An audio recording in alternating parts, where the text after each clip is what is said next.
जय श्री बालाजी। जिस प्रकार जल के बिना मछली नहीं रह सकती, आकाश के बिना वर्षा नहीं हो सकती, उसी प्रकार धन के बिना मनुष्य का जीवन है। इस काया को चलाने के लिए माया की जरूरत होती है। इस जीवन रूपी गाड़ी को चलाने के लिए धन की जरूरत होती है। यदि धन की देवी लक्ष्मी प्रसन्न हो, उनकी कृपा हो, तो हर असंभव कार्य भी संभव हो जाता है। जिस प्रकार हर कार्य को चलाने के लिए कोई न कोई माध्यम होता है, उसी प्रकार देवी लक्ष्मी की कृपा पाने के लिए श्री यंत्र की स्थापना व पूजा करी जाती है। श्री यंत्र का अर्थ उस यंत्र के रूप में प्रयोग किया जाता है जिसकी साधना से धन, संपत्ति और विद्या आदि की प्राप्ति होती है। कहते हैं कि यह एक अकेला ऐसा यंत्र है जिसकी पूजा करने से समस्त देवी देवताओं की पूजा एक साथ हो जाती है। श्री यंत्र को गंगाजल से धो लें और अपने मंदिर में रखकर माता लक्ष्मी का ध्यान करते हुए ओम श्री मंत्र का जाप करें। ये कम से कम 21 माला आपको करनी है, जो कि 5 दिन तक करनी है। उसके बाद ये यंत्र सिद्ध होता है। अगर ये पूजा धनतेरस से लेकर भाई दूज तक की जाए तो ये समय बहुत ही अच्छा माना जाता है। कहा जाता है कि ये श्री यंत्र की पूजा करने से माँ लक्ष्मी की विशेष कृपा प्राप्त होती है। इसलिए लोग अपने घर में श्री यंत्र की पूजा स्थापना करके पूजा और आराधना करते हैं। यदि विधि विधान के साथ श्री यंत्र की पूजा की जाए तो वहाँ सदैव सुख, संपत्ति, सौभाग्य और ऐश्वर्य बना रहता है। अब मैं आपको बताता हूँ कि श्री यंत्र होता क्या है। ज्योतिष शास्त्र में तंत्र, मंत्र और यंत्र का अपना एक अलग स्थान है। यंत्र शास्त्र में मनचाही इच्छा पूरी करने के लिए उपाय के रूप में विशेष उपकरणों को बनाया जाता है।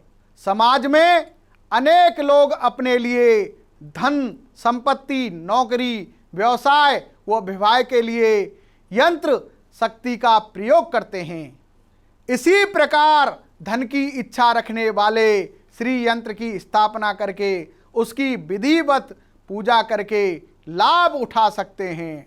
भगवती लक्ष्मी की कृपा दृष्टि पाने के लिए श्री यंत्र की स्थापना व पूजा करी जाती है। श्री यंत्र का अर्थ उस यंत्र के रूप में प्रयोग किया जाता है जिसकी साधना से धन, संपत्ति और विद्या आदि की प्राप्ति होती है। इस यंत्र को असाधारण शक्तियों और चमत्कारों से भरी हुई विभिन्न गुप्त शक्तियों का उद्गम बिंदु भी माना जाता है। श्री यंत्र को यंत्रों में यंत्रराज व यंत्र श्रोमणी कहा गया है। यह यंत्र संपूर्ण ब्रह्मांड का प्रतीक माना जाता है। इस यंत्र को महात्रिपुरी सुंदरी देवी का पूजा स्थल भी माना गया है। कहते हैं कि यह एक अकेला ऐसा यंत्र है जिसकी पूजा करने से समस्त देवी देवताओं की पूजा एक साथ हो जाती है। अब मैं आपको श्री यंत्र के निर्माण की एक कथा बताता हूँ। एक बार महालक्ष्मी अप्रसन्न होकर बैकुंठ को चली गईं। इससे पृथ्वी पर काफ़ी समस्याएं पैदा हो गईं। ब्राह्मण और महाजन वर्ग बिना लक्ष्मी के दीनहीन असहाय हो गए। तब ब्राह्मणों में श्रेष्ठ वशिष्ठ ऋषि ने निश्चय किया कि मैं लक्ष्मी को प्रसन्न कर भूतल पर लेकर आऊंगा। जब वशिष्ठ मुनि बैकुंठ में जाकर भगवती लक्ष्मी से मिले तो ज्ञात हुआ कि लक्ष्मी अप्रसन्न है और वह किसी भी स्थिति में पृथ्वी पर आने को तैयार नहीं है। तब वशिष्ठ जी वहीं बैठकर भगवान हरि की आराधना करने लगे। भगवान विष्णु जब प्रसन्न होकर प्रकट हुए तो मुनि वशिष्ठ ने कहा, हम पृथ्वी पर बिना लक्ष्मी के दुखी हैं, हम श्रीहीन हो गए हैं, हमारे आश्रम उजड़ गए हैं और धरती का वैभव समाप्त हो गया है। भगवान विष्णु वशिष्ठ को साथ लेकर लक्ष्मी जी के पास गए और उन्हें मनाने लगे, परंतु लक्ष्मी जी नहीं मानी और उन्होंने दृढ़तापूर्वक कहा कि मैं किसी भी स्थिति में वापस जाने को तैयार नहीं हूँ, क्योंकि पृथ्वी पर साधना और शुद्धि नहीं है। निराश होकर वशिष्ठ मुनि पुनः धरती पर लौट आए और माँ लक्ष्मी के निर्णय से सबको अवगत करा दिया। सभी चिंतित थे और समस्या का समाधान निकलने की कोशिश कर रहे थे।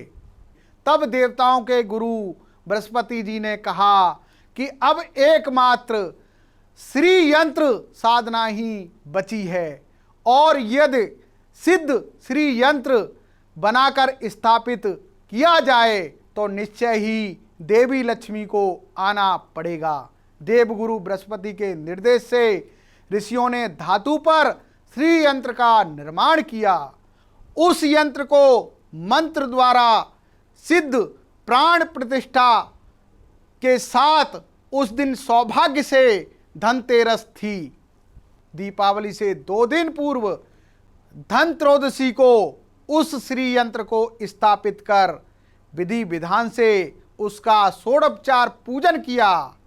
पूजन समाप्त होते होते लक्ष्मी स्वयं वहां पर उपस्थित हो गईं और बोली, मैं किसी भी स्थिति में यहां आने के लिए तैयार नहीं थी, यह मेरा प्रण था, परंतु बृहस्पति की युक्ति से मुझे आना ही पड़ा। श्री यंत्र मेरा आधार है और इसी में मेरी आत्मा नियत है। जिस स्थान पर मेरे इस पवित्र यंत्र का पूजन किया जाता है, मैं उस स्थान का कभी त्याग नहीं करती। इतना कहकर भगवती लक्ष्मी अंतर ध्यान हो गई और पृथ्वी पर धन संपदा पुनः स्थापित हुई। इसलिए श्री यंत्र का पूजन बहुत फलदायी होता है। भगवती लक्ष्मी उसके सदा भंडार भरती हैं। यह एक सरल माध्यम है। अगर आपने भी माता लक्ष्मी को अपने घर बुलाना है तो इस धन त्रयोदशी पर विधि विधान से 5 दिनों तक पूजन कर माँ को प्रसन्न करें। मैं अपनी अगली वीडियो में श्री यंत्र की पूजा विधि विधान के बारे में बताऊंगा। भवानी महामाई भगवती लक्ष्मी आपके भंडार भरे, सुख सौभाग्य में वृद्धि करे। जय श्री बालाजी, जय श्री बालाजी। आप हमारे संतवाणी चैनल को सब्सक्राइब करें, वीडियो को लाइक करें, शेयर करें और हाँ, बेल आइकन पर क्लिक करना बिल्कुल ना भूलें ताकि हमारी किसी भी वीडियो की सूचना सबसे पहले आपको मिले।